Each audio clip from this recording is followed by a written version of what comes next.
Arabie Saoudite, discussion pour la paix en Ukraine, mais sans absence de l'Union européenne. Au Bangladesh, au Télématévou, donc on a mis place à Malam. Place à Malam, il y a même un démoralisé pour paniquer. Au Soukanangaï, le Kolabino n'a aucune maladie. Au Soukanangaï, les alliés gestion sécuritaire. Les Ouazalènes ont déterminé pour récupérer Bukavu, Mobimba et Ville Yagoma. L'homme déjà à 4 km entouré université à Lukwebo. Aux Amoutamaye, les sites Otikali. Université Lukwebo. À 4 km. Dans ma côte l'université, on se montre en costume, cravate, il parle bien français, comme français, mais criminel terroriste pour détruire le pays de nos ancêtres. De l'objet dans ma 15 heures. À Ouazalendo, à contrôler l'université. Il y a Lukwebo. À Ouazalendo. Donc, comme il y a 5 villages au Tozui. Tozui, Iran, Katana. Tozui, Chivanga. Tozui, Louéo. Il y a des villages. L'homme Ouazalendo a contrôlé plusieurs villages. Il y a Bukavu. Par cette déclaration, après 48 heures, M23, RDF, va déposer Bakende. Ceux qui vont déposer, on s'en a bango, Mwamba sa kota na lipa. Il est paisible. L'homme est sous. Après qu'on soit, aéroport, il y a Kavouma. Tant que je suis Kavouma. Malamoko M23 en panique. M23 a des balades. Pour le système Nabiso, il y a avion de chasse. Il y a CH4. Dans le détecté, son système anti-défense aérienne. Et bombardé et détruit brillant au avion. Le temps où l'avion m'a dit et déclenché son défense anti-aérienne. Plusieurs morts et plusieurs blessés graves. Semaine Oyo, et semaine il y a événement. Semaine Oyo, et semaine événement. Les politiciens en robe, groupe des sorciers en robe de la République démocratique du Congo.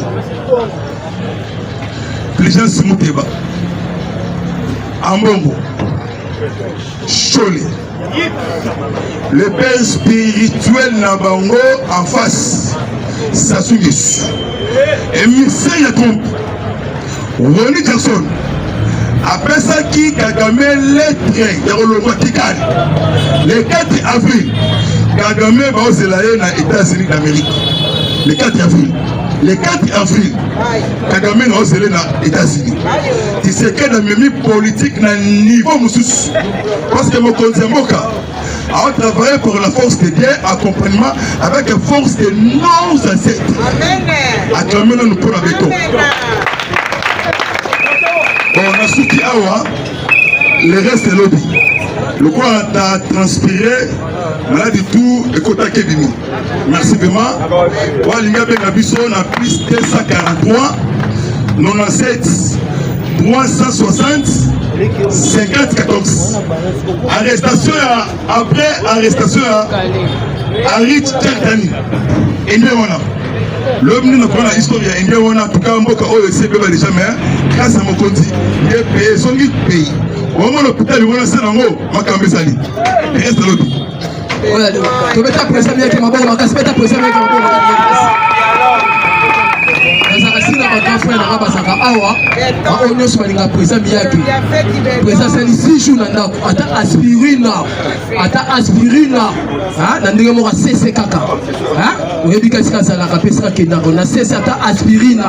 aspirine ata 500 francs 6500 bon ça bon côté voilà président Olivier à son côté de mettre président Olivier maboko makasi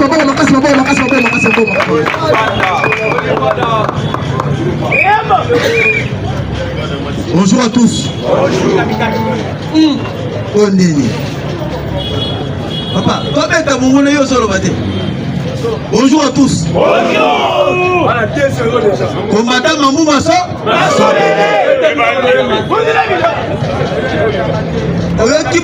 soki lobi epesi biso katana oyo nabetaki ke Congolais telema epesi biso katana namoni bato mosusu bazolinga mena bachange non po wana ezali asumir papa makambo ya Kongo telema ekoma basumir lisusu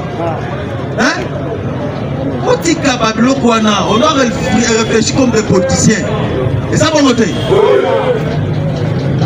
soki lelo nalobeli Mbemba nalobeli Kilando c'est-à-dire nakomi moto Kilando so moto asali bolamu toloba te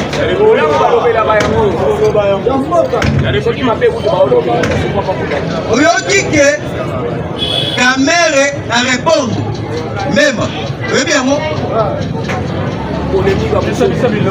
makambo esali yango biso tozoloba boye tozongisa oyo alobi parce que premier wazalem tosali fati tobandi na Congolais totouche tata mokonzi ya mboka après totouche mpe Fumusulu après Fumusulu totouche mpe historien eza bongo te sikoyo boyoka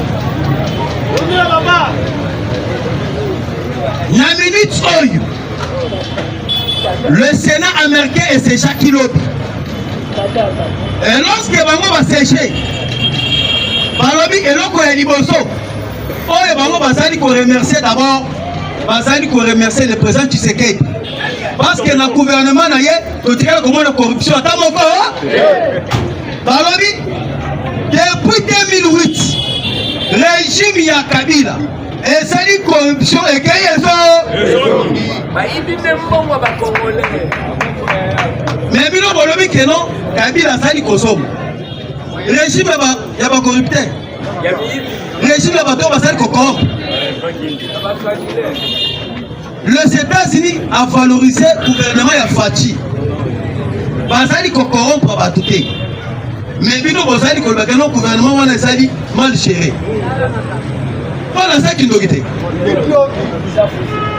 Et l'administration américaine balobi boy il faut bailler dans la société il y a américain na kati RDC maintenant avant bailler dans la société il fallait d'abord passer à l'autobindi barrage Yinga ce qui va sali barrage Yinga et qu'on permettre à bango société na bango moulini et à la terre il ne peut se vivre selon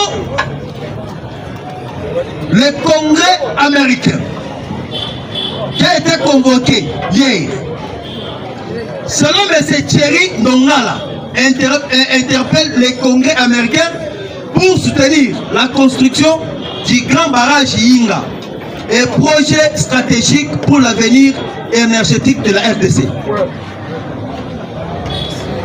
Et pour la ligne bango, il faut pas financer bon. Passe à la barrage Yinga. Oyo kasikoyo solution. Premièrement, réduction du coût de l'énergie en RDC, permettre la raffinage des minéraux sur place au lieu de la domination chinoise sur les raffinages africains. Actuellement, 85% des raffineries sous contrôle chinois qui sont à l'avantage contre les États-Unis. Aujourd'hui, maintenant, avantage. Les États-Unis comprennent déjà. 85%, il y a profité. Il y a des minéraux, ce sont les Chinois.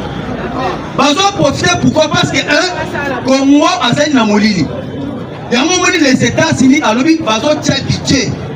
On a un courant. Et lorsque le courant est consomé et qu'on permet de mener la raffinerie à RDC. Au lieu que la raffinerie que na kati Rwanda, raffinerie comme on le et il n'y a pas ça. On a dit, mais c'est Johnson. Oh, il a envoyé spécial. Il y a M. Donald Trump. Alors, à répondre dans ma campagne, il est M23. Alors, Biboy, depuis ton petit ennemi lobby, qui m'a dit c'est le fait. Exact. Ça, c'est du diplomatie, il y a chef de l'État. Ça, c'est une victoire diplomatique. Parce que les gens ont fait à Kangi Bango Ao. Moi, je vais vous soutenir. Bango Union européenne, les Rwanda agressent les Congo. Les États-Unis également. Maintenant, dans la minute où moi, je vais vous soutenir. Comment frapper Bango sans que cesser les faits. Pas ça là-bas. Il y a des sous-soutenir. Il y a un moment d'approbation, c'est Bessami. Ce que nous faisons, c'est la politique. Yoka Makambu, Oyo, envoyé spécial la trompe à lobby. En lobby, honnêtement, les M23, avec ou sans les Rwanda, est pratiquement incontesté dans la région. Et fait tout ce qu'il fait. Et l'armée du Congo ne se défend même pas à ce moment. Roni Johnson, présenté par la présidence comme envoyé spécial de M. Donald Trump. Et ça, c'est un message. M22, ça dit qu'on a appelé à Congo. Et tout le monde dit armée congolaise, ça dit qu'on se défendre. C'est déjà un message. M22, ça dit qu'on attaque Congo, il faut maintenant armer et défendre. Il y a moi, on dit actuellement. Moi, il y a Museveni à Leli. Allez là! Moi aussi, que on a gaba. L'homme a outu ko tu te n'aloba. C'est l'homme de Museveni. Moi na Museveni a télé à l'homme kero bo samele la ngai. Akufa. Yoka. Moi na Museveni a l'homme bo samele la ngai parce que na sali ko bunda pour les bitume ya Rwanda, pour les bitume ya Otobini Uganda. C'est-à-dire, Bango Bason Kobuda pour les minéraux à Congo. Pourquoi? Bah comprendre. Départ, il y a Rwanda. Et ça dit départ, il y a Kakuta Moussé. C'est ça. Ce qui est Kakame Akei, Mousseveni personnel. Et lorsque Mousseveni a Kokeni, parce que ça dit, papa, il y a Mousse que on a gab. Ce qui papa a présent Akei, il y a moins d'Okeni. Vous comprenez? Alors il faut pas savoir la bonne aïe. Alors pas mater. Alors c'est parce que dans minute oil, on doit suivre maintenant quand il y a est mobimba na maboko c'est la Belgique. Pourquoi la Belgique? Dans minute oil que toutes les armes. Oyo Rwanda a sommaki depuis 2008 jusqu'à 2025. Patrouille bayebi carte ya minduki nyonso wana na marque ya minduki na ba drone na ba nini nyonso na ba missile bato bayebi minduki nyonso wana ezali ba Belge. Yango moni Belgique anticipé yako ke nando aboko sanctionner les Rwanda kota Rwanda sous Sambanko parce que minduki nyonso tout oyo Rwanda sali kosoma na kati ya Europe. Il faut être capable de la Belgique. Maintenant, lorsque Rwanda qui consomme les Minduki, et là qui na Belgique na port Oyabango, Bazali Kokanga Yamonyo Soyebi que Rwanda a somme Minduki tel. Na 2012 a somme qui Minduki tel. Na 2015 a somme qui Minduki tel. Yango Oyoki, Tango, ba Belgique ba Kitsao, ba Tuali Rosso ya les Ali Rwanda. Pourquoi? Belgique a doté à la RDC 100 drones. 100 drones et attaque. Drone a ceux qui battent à Mouao. Et qu'on frappe Mouto, il y a ça à côté à Malou. Matisse a visé des gens à Malou, pas ça autant. Quartier général n'a pas osé autant. Va frapper yo. Il y a un moment où à part 100 drones, il y a attaque. Va PSP, dans 50 drones, il y a surveillance. C'est-à-dire, il y a un autre ceux qui vont mettre ici, drone ou on est à surveillance. Il faut que autant de personnes.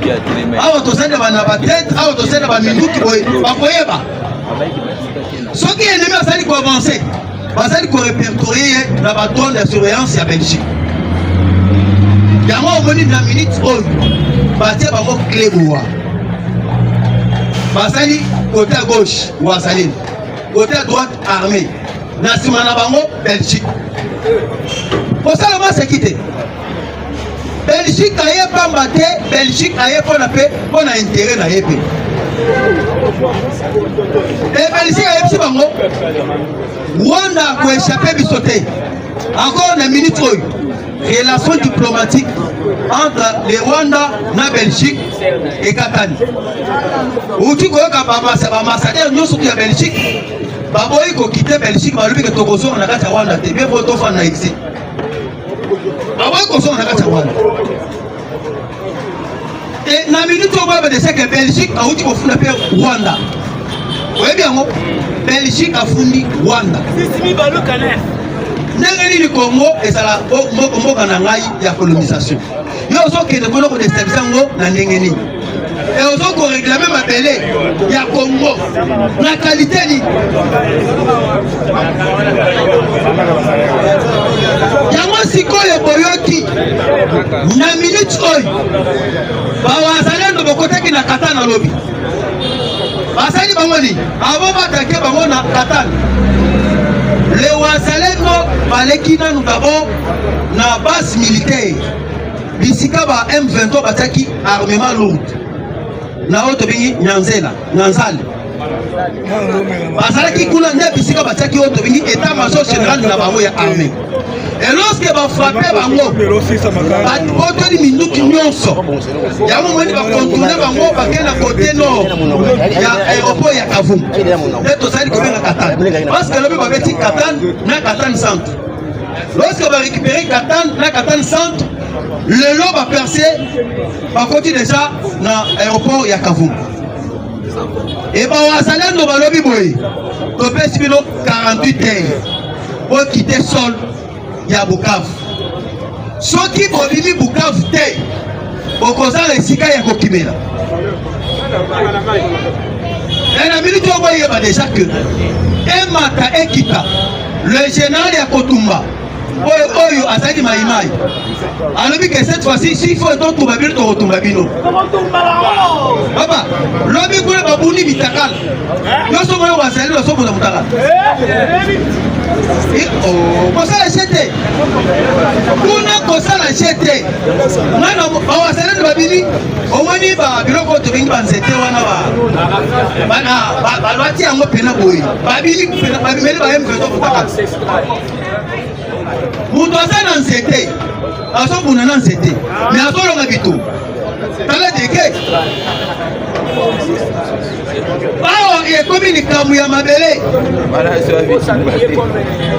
Il y a que des choses où soit Kakame a retiré Batounaye, ou soit Baseli payé per rébellion. Parce que vous avez suivi comment est-ce que Naïchimi et Burundi à lobby. Naïchimi à lobby, j'ai raté un coup d'état dans le régime à Kikane.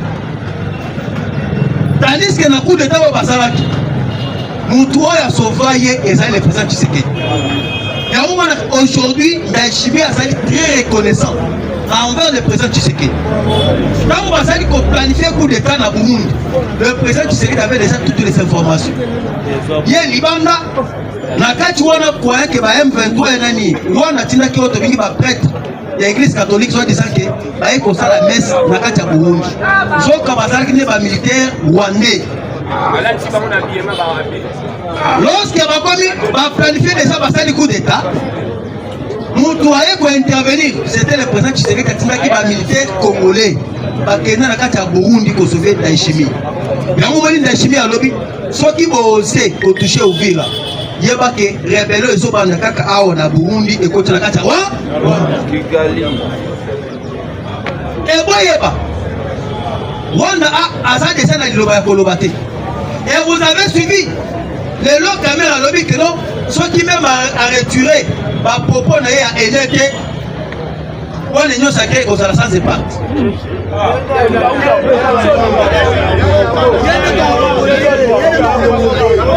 C'est l'homme et c'est vital caméra.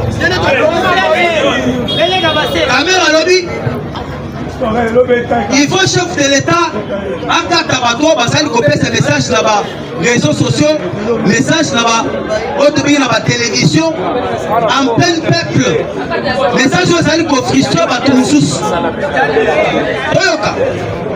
Message où il faut message il faut frustrer tout le sous. Ce sont des Katumbi et les Kabi. Makamouni ni même à lobby à ma baie. Même à lobby que Kabila n'a jamais été congolais. Est-ce que ça est faux?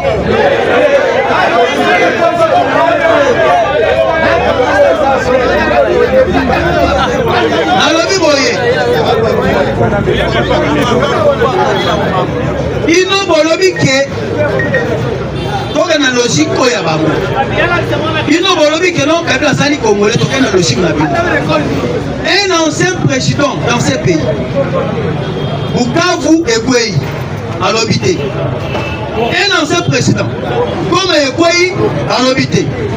Bunagana Ekwei alobi te. Un ancien président. Et on va te constater tu es congolais, tu n'es pas congolais, tu es étranger. Omoni makambo mbemba alobi ezali correct. Pourquoi? Nga na yebi histoire. Omoni mutu oyo amema Kabila na Congo ezali musée. Papa ya Kabila azalaki ami ya Laurent Désiré Kabila. Comme papa ya Kanambe azalaki contre régime ya Rwanda. Azalaki rébellion ya ko renverser régime ya Rwanda à cette époque-là.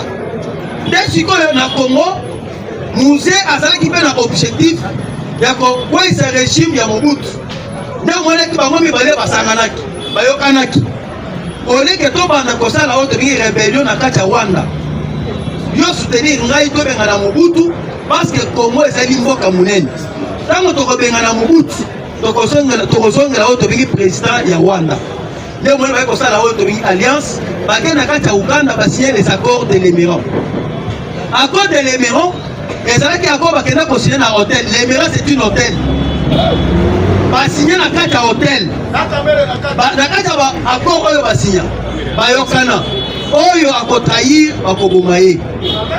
Et lorsque bakoti mena na rébellion Olivier Kamita bazalaki Moïse Katumbi bazalaki ebele. Et lorsque baye Mobutu bamoni na côté ya est pression ezalaki ya kosakana te basali kobeta oyo tobingi armée zaïroise. Nde Mobutu aye kose renseigner nani azali na mopanzi wana baye koyebisa ke non ezali Mutwale oyo azali père biologique ya Kabila. Nde si aye kobenga Mutwale koza na posa nini kozo ataki nga pourquoi nde baye kosola ayebisa ke non nazo koappuyer yo militairement avec l'armée zaïroise pour que ba déloger ancien président oyo tobingi ya wana. Nde omoni aye kozonga nsima baye kosala alliance na Mobutu. Lorsque basali alliance na Mobutu nde baye kozwa ye ke non aye kotrahir. Nde musée baye na bato mosusu baye koelimine ye. Avant baelimine ye nde yebisa ke non naza na bana na ngai baza na kati ya Rwanda. Moko azali na kati moko aza na Tanzanie. Kabila Kifi Rwanda azalaki na kati ya Tanzanie. Mibale bazali mpe na oyo tomingi soki bazambi so bazimbabwe. Nde alobi ke non ça n'y a pas problème comme azalaki ami ya musée. Nde musée a se porté garant ya kobenga kakanani Kabila na otobengi na Zoé azwi bango comme si bana na ye atikala kosala bana ya musée te. Na Etienne Kabila auti koloba Etienne alobi Kabila aza na famille na biso te. Kabila n'a jamais été dans la famille de musée. Et si quoi makambo mbemba alobi ya mabeza wapi alobi très bien parce que tomoni lelo selon M. Vital Kamerhe azali kolinga te même asatake na Kabila ndete même atika koatake Kabila mpona ke tozokende na gouvernement ya cohésion nationale yango biso tolobi boye na gouvernement oyo tosengi epai tata mokonzi ya mboka baposte ministérielle ezala 20 pas question ya 40 postes ministériels. Le chef d'état c'est le gouvernement il y a 20 ministres et ça bon côté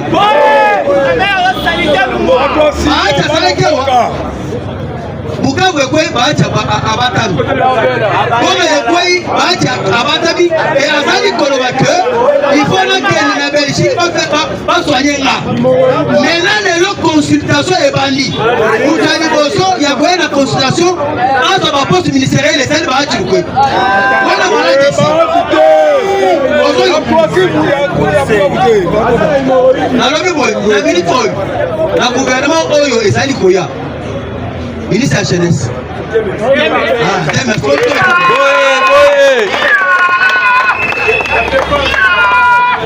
idepesi vivre wani sikoyo ye mpe na biro na ye bakomata bakotonda mpe action olivada bobetela olivada maboko bobetela olivada ezingala mpo mafute matangai nzambe lomonanga obie komatande li sans plus tarde nazokotisa oyo tobengi na nkombo ya profs après le chef coutumier après moi historien nous approcher historien historien bien fort chef coutumier et la autre historien donc la prof à moi na ndako abona de l'autre comment tu na limbo anda wo ona na ndi membre ya IMC Lili Kambare alors napekisi bato ba attaquer oto beni aki mamani ba attaquer VK, mais bato bazo continuer. Mais nani pour fataka ne VKT. Pour faire la vérité. Il y a beaucoup de gens qui sont Rwanda. Dans les galons de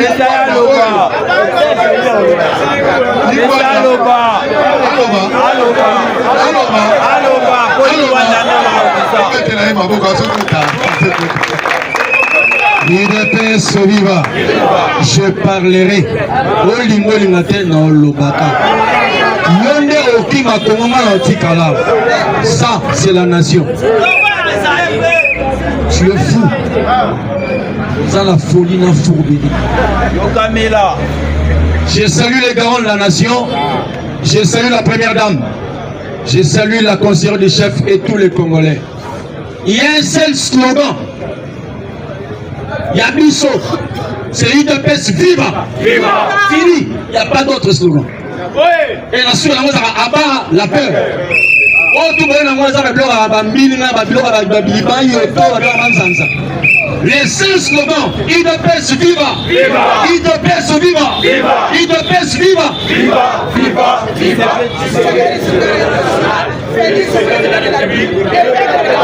À part ça, il y a une bilan pour bâtir nos mobilisation de bloquer les slogans. On a un slogan. On va t'amener bilan soit. Rien. On va m'apprendre à zoya, à peureux. On doit pamba.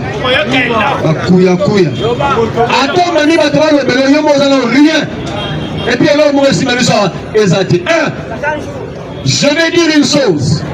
Là, faites attention lorsque le chef te nomme. Toi, paie sur charge. Jésus-Christ savait que Judas était un voleur. La personne charge, il y a qu'est-ce. Anna Loba, somme a télémélion va te faire foutre. Et je m'en fous. Dans la somme notée. Bitakwira, prêtre. Merci beaucoup. Botuna Yakutumba, Soda Kumisa Bitakwira. Bitakwira est à l'est.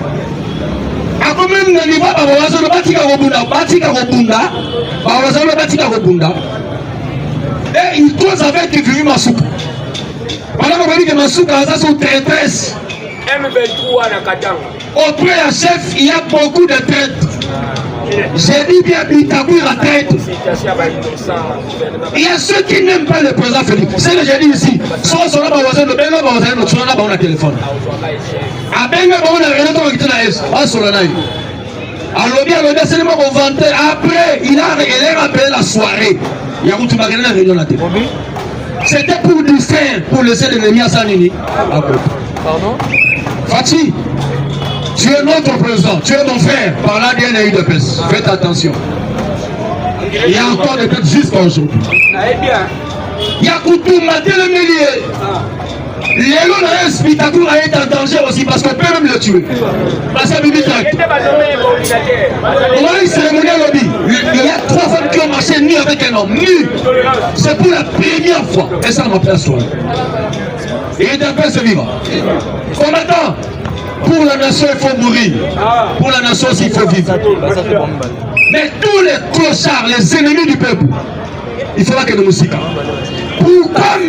Kamer s'attaque à Bemba? Et là on lui a fait une Kamer passe. Même parler que M. Kabila est étranger, n'est-ce pas? Hippolyte Kagame et Kazembe sont étrangers. Comment il est monté à riposter? Mais Kamel a riposté. Oh, Fati, si la musulmane a commenté parce que c'est énerve. Et c'est parce que Kamel se retrouve aussi à Kabila. Ce sont les oiseaux de même primaires. Billy Kamale, Soa Sarananga et Sandeyo. Soa Sarananga et Sandeyo. Dans le baki, moi je demande un combat du siècle, moi avec Kamel et la Stade Martin. En plein capite. 4 minutes, c'est un belé. Et nous sommes vérité. Si on dit que la place à chef, il y a la place à Fati. Il y a un cas. On va déclasser. Dans la vérité, nous sommes politiques, mais faites attention pour la nation. Pour la nation, je préfère mourir. Jusqu'au sacrifice suprême. Mais ma nation peut être sauvée. On attend. Ça la blague dans Mboka te. Ils ont ma délai. Mboka va se la blague te. Maniama la tête va se blague dans Mboka la biso. Et vous avez besoin d'une épaisse pour nous trois pouvoirs, Fatibé. Mais quand on béton à part, nous-mêmes combattants UDPS, nous-mêmes Congolais, n'oubliez pas, l'UDPS est un parti national. Le père fondateur, les gars qui ont créé l'UDPS dans le bus. L'UDPS a été créé le 15 février 1982 par des millions de Congolais. Ce sont les Congolais qui ont créé l'UDPS. Donc l'UDPS, et ça Congolais, nous sommes pour le monde à se défendre. Nous sommes des patriotes. Combattants, jamais être appelé aussi voisin comme patriotes du pays. Parce que ces frères, ils sont combattus sans âme. Ils ont la quête. Autant on a chaussures, quête. Mais par contre, comme ça, chaussures, sans quête, sans vêtements. Mais ils combattent pour la nation, pour la nation qui n'était. Alors ces combats, on ne peut pas les aider les gars, non. On va les soutenir financièrement, moralement, spirituellement, psychologiquement. Pour qu'ils puissent sortir une victoire certaine, une victoire totale. Aucun périmètre de notre pays ne peut y aller. Non, jamais. Pays bien, on peut bien. Pays na Congo, na limitrophe la Bissau. Pays nini, on a une guerre Congo Ouganda. Pour la guerre déclarée que le Congo va combattre l'Ouganda. L'Ouganda va gagner sur la guerre. D'abord la guerre aussi compte par le nombre de personnes. Côté naba arme, naba Congo, naba Koni, naba Boko. Pourquoi tu Ouganda va gagner la bataille? C'est que les Congolais, même nous sommes pas dans la Gamboa. La plupart de ceux qui sont là-bas à Brazzaville, ce sont des Congolais. Ça ira, ça ira. Même ceux qui sécurisaient sa ceinture là. Je les connais parce que j'étais à Brazzaville. Moi j'étais un cobra. Moi c'est la blague des millions, oh non. Yo. Oh, comparé à UNC et UDPS. Il dit quand même, comme on s'en s'arrête de voir son âme à peine ma tasse. Alors, il a remplacé le président Nanga.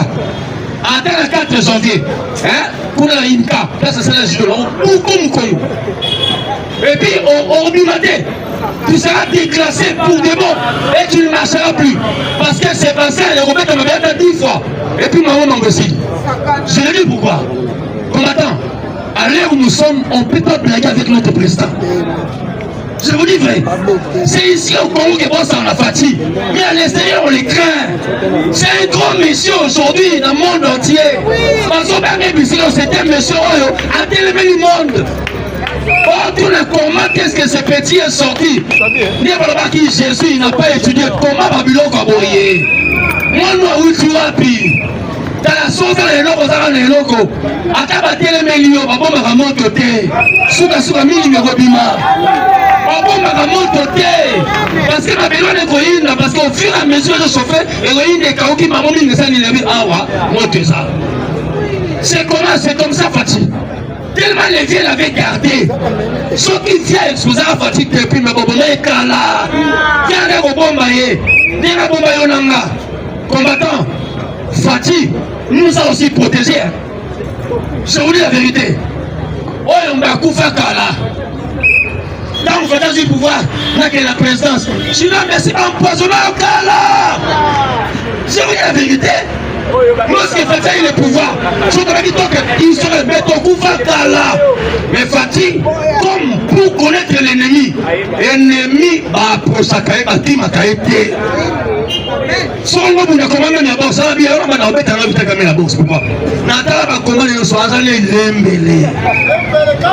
Na combat la boxe, batala la combat la ngota le combat ennemi, à Canada wapi, à Besada wapi, à Zamakastani, c'est ça. Mais là pour attaquer, na ko attaquer ba musome par argument, bazala ba argumentaire. Il est pas vivant. Vous savez, on reconnaît l'intelligence par rapport à Malobania Mounoko. Lorsqu'il répond, parce que quand on répond, les professeurs comprennent. C'est aujourd'hui qu'on joue même avec l'école. Nos enfants sont devenus des tricheurs et des copieurs. À l'époque, les professeurs cotaient l'enfant par rapport à la compréhension. C'est pour ça qu'on avait un cahier, des cahiers d'explication. Mais la deuxième côté par rapport à l'explication, on est par rapport à l'écriture. Parce que tu réponds à ma vie, tu sais. Il est bien vivant. C'est aujourd'hui même la combat, la politique à Congo. On commence à jouer avec les gens. Mais je vais vous dire une chose. La Bible, ce n'est pas l'écriture. Ce ne sont pas les écritures. La Bible, on la lit sur la personne. La Bible. Bible, c'est la commis. Parce que la Bible, il y a même les paroles de Satan à l'intérieur. Mais je vais vous dire, si on regarde la Bible bien, il y a des gens qui ne connaissent pas. La Bible 8 secondes, soit première page. Il y a des livres prophétiques, il y a des livres pentathétiques, il y a des livres poétiques. Quand on dit poétique, ce sont des poèmes. Dans les livres poétiques, on a un livre un jour bébiment. On a Satan. Ah, depuis quand? Les dieux tout-puissants, très saints, cause avec les gars. C'est les livres poétiques. C'est le poème. Mais attention, attention, parce que dans le Congo, les critiques, les critiques qui se lient au Congo, c'est Félix. A joué un rôle presque mêlé. Il est en même temps Moïse, il est en même temps Salomon, il est en même temps David, il est en même temps Paul, il est en même temps Jean, il a cette honneur la métanoïa. Ana modèle mabo aussi mamazate. Soka Brasali. Yamamoni, on n'est pas parlé sur les personnes bibliques. On a dit, Amona Félix, le roi Mobutu, le roi Kasavubu, le roi Lumumba, le roi Etienne Tshisekedi, le roi parce qu'il a tout en lui. C'est quoi, papa? Félix a compris les erreurs du père. Vieux Etienne était direct. Fatih devenu maintenant, il maîtrise. On a bête en allemand, tiré dans le bureau de Betty. C'est lui le pion d'âme, c'est lui le lion. Dans cette forêt, il connaît tout parce qu'il a vécu 37 ans. Pour ça, la fatigue blaguité. Soit désir dans la réunion union sacrée, il a dit ce que nous disons ici. C'est une vérité. Lorsque le peuple s'est tenu debout, où étiez-vous?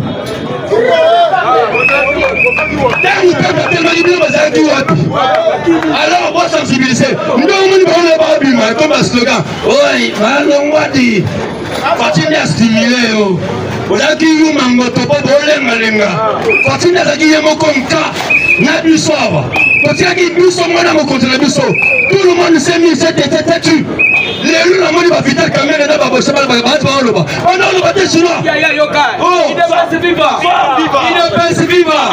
Ya. Dans le boye, on a dit même Thomas Lubanga a créé au mouvement naïe politico-militaire.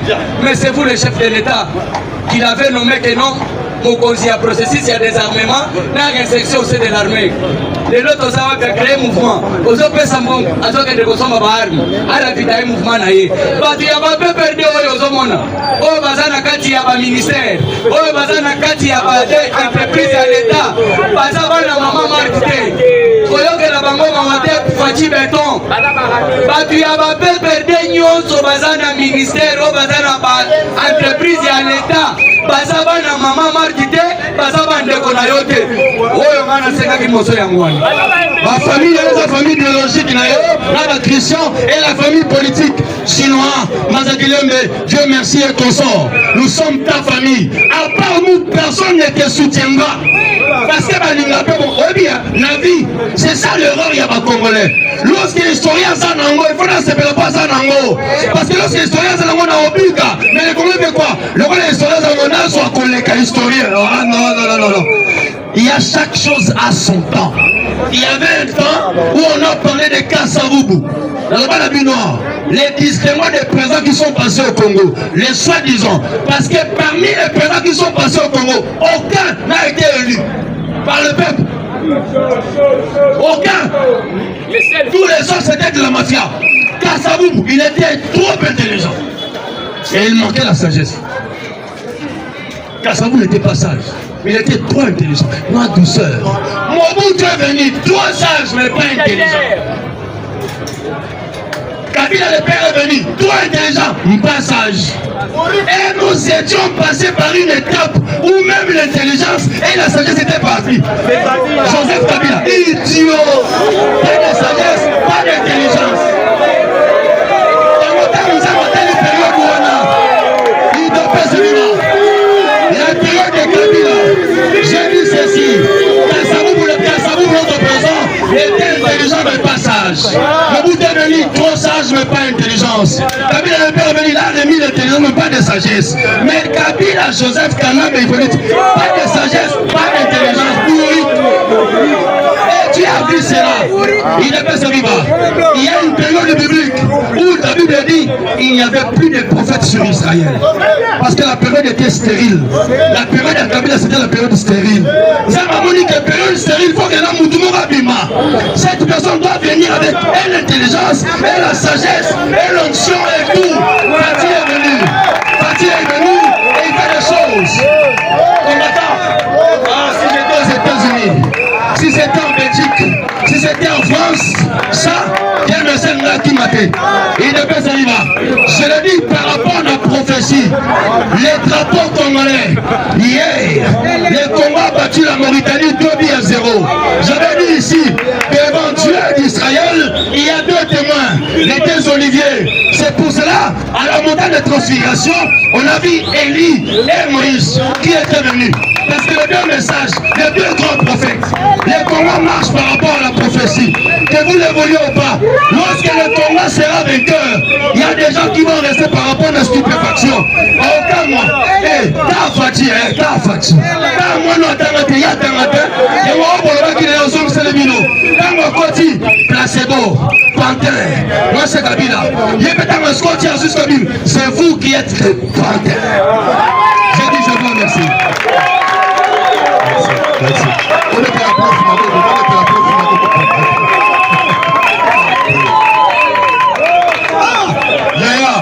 yango napesi prof Maxi azolobela momo oyo tobengi soi-disant merveille oyo azosomba bapale nyonso na niveau ya ville ya commune ya Kinshasa, tous les galeries na Louvre babenga na merveille wana na Brazzaville aza ouest africain malien. Ce qui voyait dans Brazzaville, il y avait aussi une époque où un Malien était venu à Brazzaville. Bon, nous sommes à Brazzaville. Même les textes comme un verre blanc, c'était des Maliens. Parce que ces Maliens étaient dans la Katia, même Sibérie, na disqueterie plus à Brazzaville. Et cet homme est venu ici. En ce moment, commune à Kinshasa, commune a plus de 200 parcelles. Comme on a dit, merveille. C'est un Malien. Nous avons le ministère de l'Intérieur, le ministère des Affaires foncières. La tête, c'est la Kamoupaya, ma belle. Parce que lorsque le peuple célébrera, oh les Alamadés, quand on saigne la Daniel Boumba, la même école merveille, à sa façon de galerie Boya Tongi, Mwanda Boumukeboy, à Tiango $1000. Maïeba, Congolais, Baswanda, Oboyokei, a imposé à l'objet, n'a pas considéré dans la poche. Où Tobengi merveille.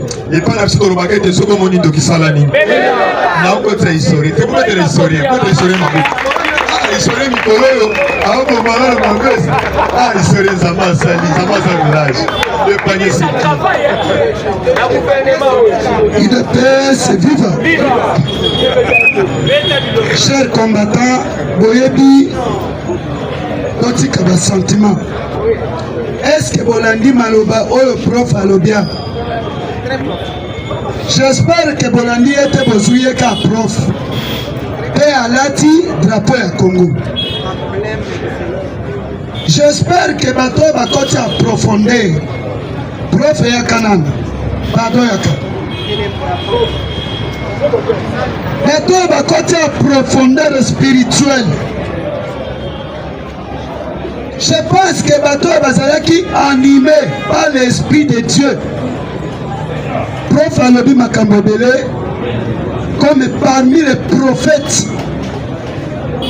Mais bozuye kaka hey bobeti maboko. Eleki. Ba combattant naza ne sengo makasi ya koyoka malobo ya lobi vers la fin. Parce que la Bible lobby la fin d'une chose mieux que son commencement. En tout cas, nous avons besoin de Congo. Au lobby est mais c'est Dieu. Nous avons utilisé mon okonayo pour être au lobby. Mais coûte que coûtera la victoire certaine au Congo. Amen. Voilà. Chers combattants, peuple congolais, Boyo Kanga bien. Lelo, Tokoye Bisabatobele, Likambo est ça très nécessaire, mais je vais s'adresser au chef de l'État. Nako adresser na tata mokonzi ekolo pourquoi? Nayebi Salomon azalaki mwana ya David. Boya nanga bien. Mais alliance ya David na alliance ya Salomon eza différent. Salomon azalaki l'homme mieux écouté et pas ensemble.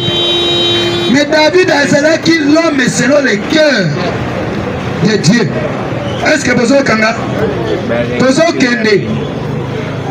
Pourquoi on a bandit les locaux pour na koyebisa ba imboka ba Congolais?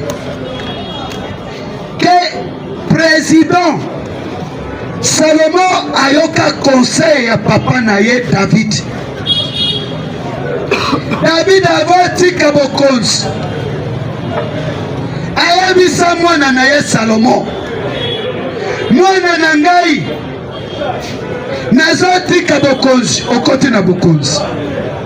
Metala ba généraux oyo bato babanda kobundisa pouvoir na ngai nayebisi yo kotika bango na bomoi te efo boma bango nyonso.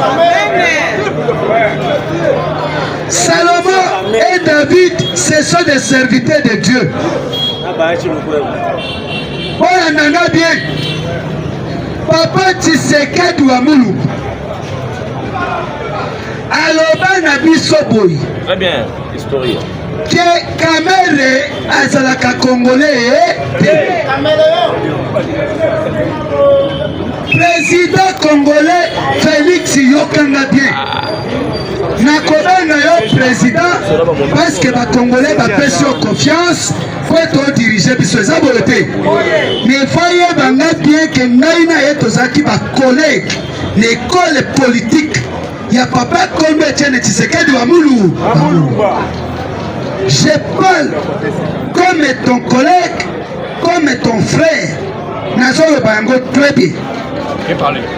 J'ai dit très bien, chef de l'État congolais. La nanga na bokebi nyos. Tozoye bate. Lokola papa ayebisa biso. Oya zakande kona binu te. Biso bana ifoto sani. Tokeba na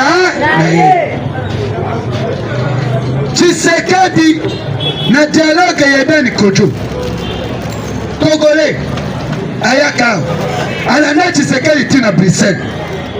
Tshisekedi ayebisi tozokinde tokoma na triomphal. Tshisekedi ayebisi biso ke edeni kojo za kabilise mune bakoti na dialogue ya cité de l'Oya. Kamera lobio grand poisson atikali libanda efana kende kopeshe ye nazoloba na chef de l'État parce que yo ozalaki sur place. ngai nazo travailler na ndako ya tata na yo.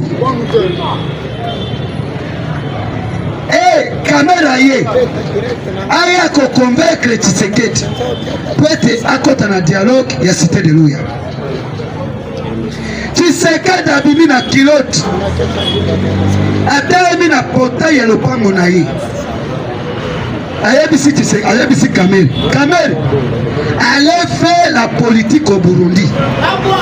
Moi Tshisekedi je vais te soutenir attaque opposant Burundi. Voilà. Papa Nayo, j'ai dit très bien, Papa Nayo.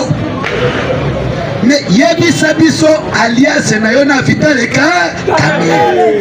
Non, la Congolais, pose la clé. Parce qu'il y a un danger. La Congolais balingi président. Mais tozamo na président balingi benemi na ye. J'ai été dit et je vous l'ai dit, je m'assume.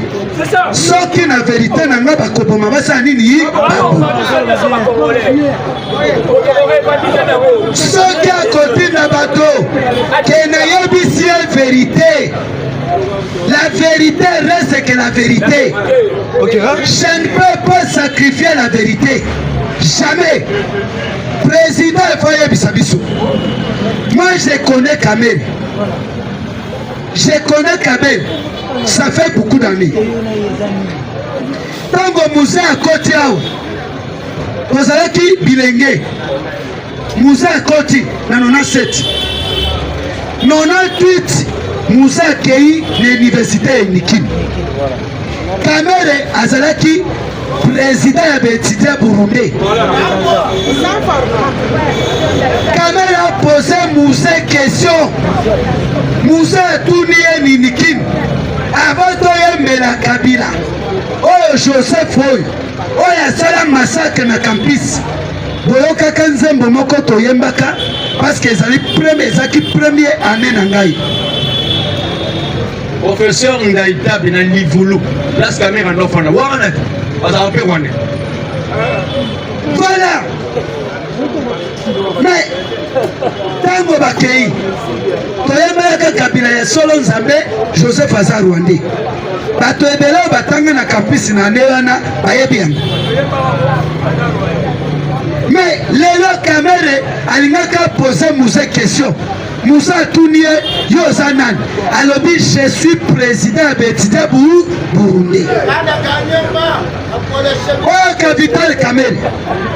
C'est lui qui a volé 200 millions de dollars américains. 200 millions de dollars américains. Boyebi Kemebe ya RTNC à l'époque. Et pas ça Kasser. J'espère que bon na kaba journaliste senior sur RTNC baza kaba chanja kaba koma kana batapo parce que ça dit cancer de peau et cancer de nerfs. Baye ko comprendre que matière au Belgique à Tonga à radio ya RTNC et ça mabe l'État congolais a débloqué l'argent. Kamere fut comme président de l'Assemblée nationale 2007-2008. Kamere moto ayiba mbongo wana ye na jamaa 200 millions. Tengo Wadondo ayiba 200 millions ya Banque nationale comme premier ministre. Na balengo do. Ba Congolais bo fungola miso nazo ye pa chef de l'État. Na tout na ye ojise ye na Kamere likambo nini. Après yo yem to wana. Peuple congolais voilà nanga très bien. Tozo que ne tout droit au but. Parce que makambo yo Kamere à lobby, c'est scandale. C'est-à-dire chaque fois Kamere est en train de se poser avec le chef de l'État. Elles ont contredit. Mais tozo est batté. Motozo contredit yo. Motozo opposant na yo. Motozo lukaliwa na yo. Mais yo kangamakana ye. Bopesa kaye ba poste. Accord nini obo signa. Toyeba yango parce que le peuple à cause de la sacrifié l'icolo a Vital Kamere. Peuple congolais, Kamere a été chef de l'État 18 coups d'État. nalobi très bien, même chef esika azali ayebi yango maabatelaka ye. Kamel vient de voler l'argent de 100 jours. Aucun pays dans le monde va condamner à 2 degrés. Et comme on a 3e degré, on a quitté. Et ça, la macaté, en matière de droit, n'existe pas. On condamné à 1er degré 20 ans. 2e degré, à quoi ça s'appelle? Vous voyez qu'on condamné 13 ans. Bolongoli 7 ans. Et comme la 3e degré, c'est-à-dire avec Kamel, Aïbaki et Loko, Boye Kozwa Kabala Kata ya poste, Boye Kopesa Kamel, ministre de l'économie.